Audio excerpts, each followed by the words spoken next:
I guess looking back now, I realise I didn't feel well for a couple of weeks, and like any busy working mum, you go to the chemist and you get whatever they can give you over the counter to try and make it better, and you don't ignore it, but you certainly don't panic, you just deal with it. So I went to the doctor and I, totally as expected, got antibiotics.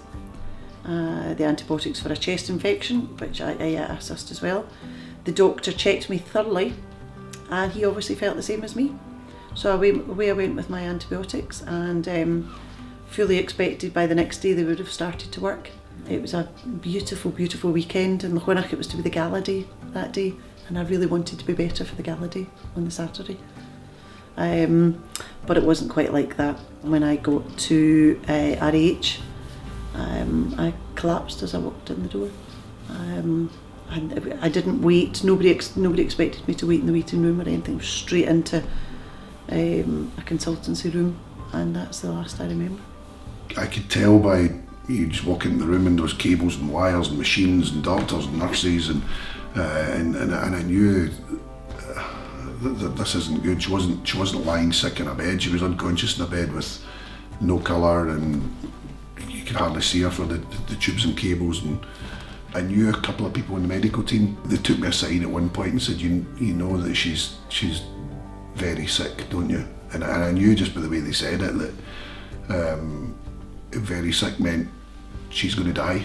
I was in the REH and Leicester, Glenfield Hospital in Leicester for a period of 3 weeks fighting for my life, and fortunately they were able to save me with the use of an ECMO life support machine basically, and I was able to fight back and gain consciousness and work my way through to getting rid of all the different machines that were supporting my life.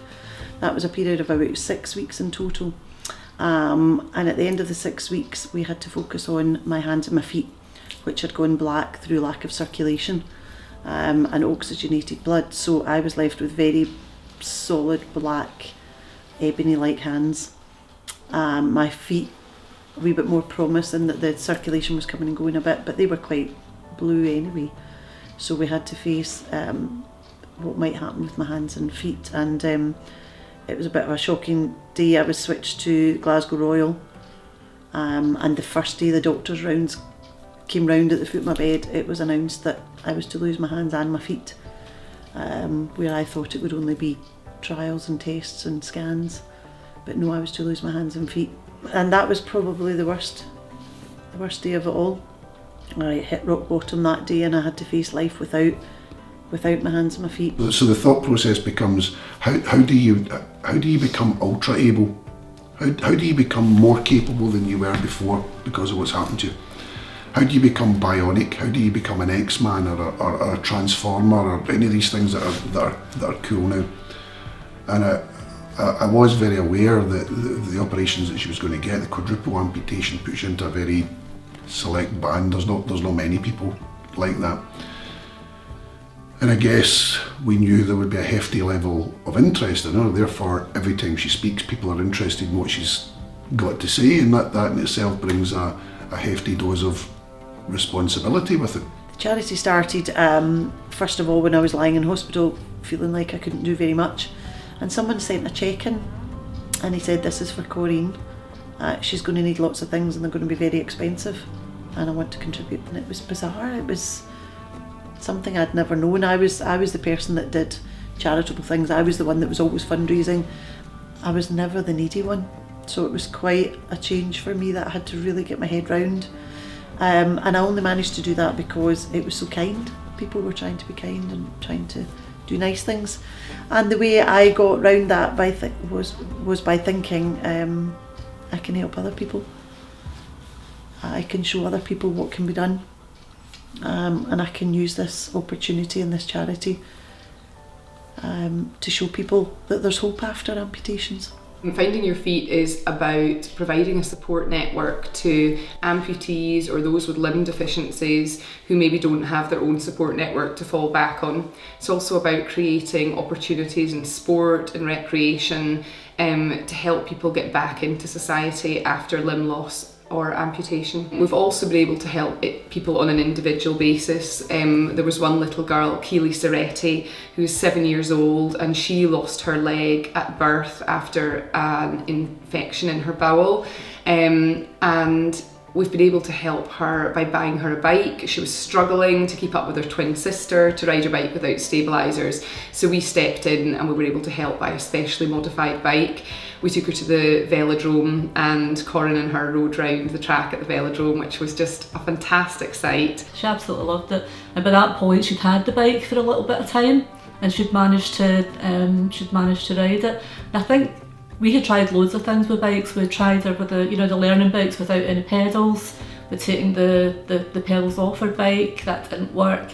We tried stabilisers, no stabilisers, and we'd kind of lost a bit of enthusiasm. And I think because we'd met Corinne, and that gave us that extra boost to try again. And if we hadn't met her, maybe Keely still wouldn't be riding about. And now she's trying to do wheelies and all sorts now. You can't stop her on her bike. She absolutely loves it. That was a wonderful thing just to be able to do, and so simple.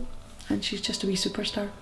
She, for the next few years, right through her teenage years, will face lots of different problems because of her health issues and our amputation. And we'll be there for her every step of the way. My goals for the future, I want to be able to be alive. I want to live while I'm alive. I want to make the most of this life. I want to do things every day or every month that are new to me or different to me, that have pushed myself a wee bit further. Fairly key to me is being a good role model to Rory. I want him to see the mum that didn't give in to disability. Excuse me, can't talk about Rory without filling up. I want him to see the mum that pushes herself hard and does all these things no matter how tough they look, how impossible they look. So that's a goal for me, is just to carry on being a good role model for him, and to show everybody, all the amputees with Find Your Feet, to show them that they can do anything they want to do. If they want to do it enough, it's possible, and we'll help them get there. The freedom of Renfrewshire is, I think it's a sensational thing. I think it's a recognition that she's doing something right. I think it's wonderful that she's being recognised for all that she's done, and I don't think it could go to anyone more deserving. So I'm delighted. I'm dead proud of her. I'm dead proud of Keely. I'm dead proud of all the kids that I see. We've made so many friends, as is Keely, since we got involved with Finding Your Feet. I don't get up in the morning for awards or people to pat my back.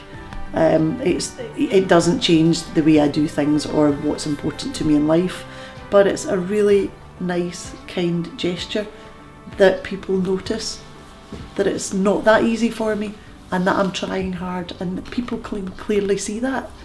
But I'll use the freedom of Renfrewshire thing, hopefully, to motivate other people to push themselves hard. And I'm really, really flattered about it. We are now watching my sister going from strength to strength, and she's now got her platform and her foundation built, and you watch where she goes.